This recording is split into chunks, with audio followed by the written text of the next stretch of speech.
नमस्कार दोस्तों, मेरा नाम डॉक्टर पंकज और आज मैं आप लोगों के बीच एक बहुत ही आजकल की जो ज्वलंत बीमारी है उसके बारे में बात करने आया हूँ, जिसका नाम है कोविड-19 और कोरोना वायरस, जिसे हम आजकल आम अपने रोज़ टीवी सेट्स पे और लोगों की बातचीत में सुन रहे हैं। उसी के रिगार्डिंग कुछ बात करने में आपके बीच में आया हूँ। कोविड-19 कोरोना वायरस से बचने का एकमात्र उपाय है सोशल डिस्टेंसिंग, क्योंकि अभी तक इसकी कोई भी वैक्सीन या कोई भी मेडिसिन नहीं बनी है। और इसमें क्या होता है कि सिंपल सा ये है कि एक से दूसरे व्यक्ति को फैलता है।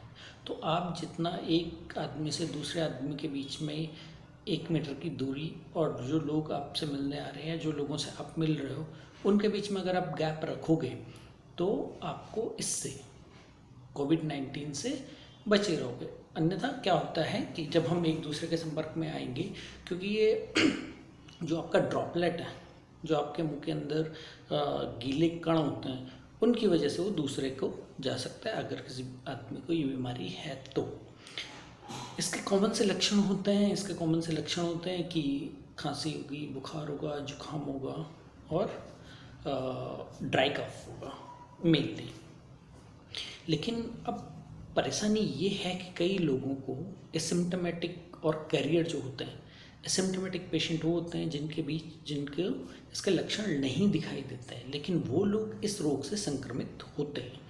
अब जबकि हमारे देश में सरकार लॉकडाउन खोल रही है, तो ऐसे में जब लोग बाहर निकलेंगे तो जो ये एसिम्टोमेटिक लोग हैं, ये आपको वो इन्फेक्शन कैरी करवा सकते हैं, क्योंकि वो संक्रमित तो हैं लेकिन उनके अंदर सिम्टम नहीं दिख रहे हैं।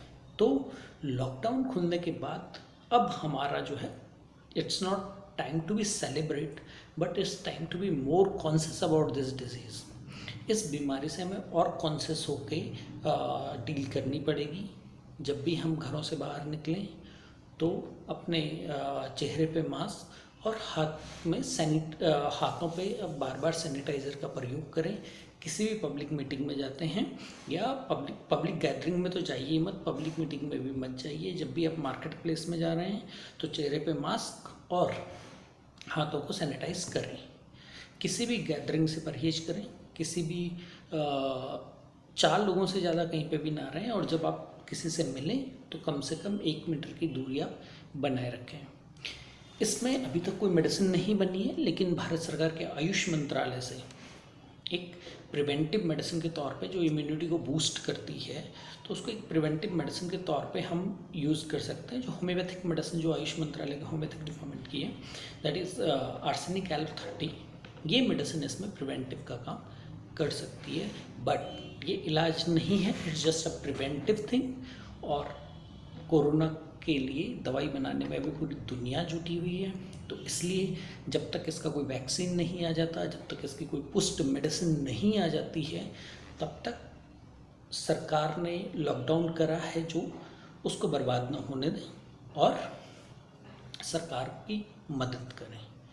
सरकार की मदद इस क्रम में करें कि जब भी आप बाहर निकलें तो मुंह पे मास्क, हाथों में सैनिटाइज़र, और जब तक ज़रूरी ना हो तब तक घर से बाहर ना निकलें। सरकार ने आपकी सहूलियत के लिए लॉकडाउन में कुछ रिलैक्सेशन दिया है, बट उसका नाजायज़ फ़ायदा ना उठाएं। जैसे कि कुछ दुकानों पे आजकल दिख रहा है जहाँ पे सोशल डिस्टेंसिंग नहीं हो रही है, कुछ इस टाइप का नज़ारा जो बेसिकली जो लिकर शॉप्स हैं उनमें ये देखा गया है। परंतु ये आप लोगों की जिम्मेदारी है कि इसको और ना फैलने दें।